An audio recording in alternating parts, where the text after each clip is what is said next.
There's our flowers, and we have some berries in the mix. Some beautiful tulips and daffodils and strawberries.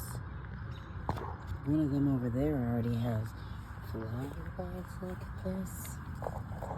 Oh yeah. We have tulips getting ready to come up here, and some hyacinths and some nice ground cover and sedums. And there's some more hyacinths, and then there's some more berries that I did the hoop method, because then they grow up. Look at that, we have purple and another purple.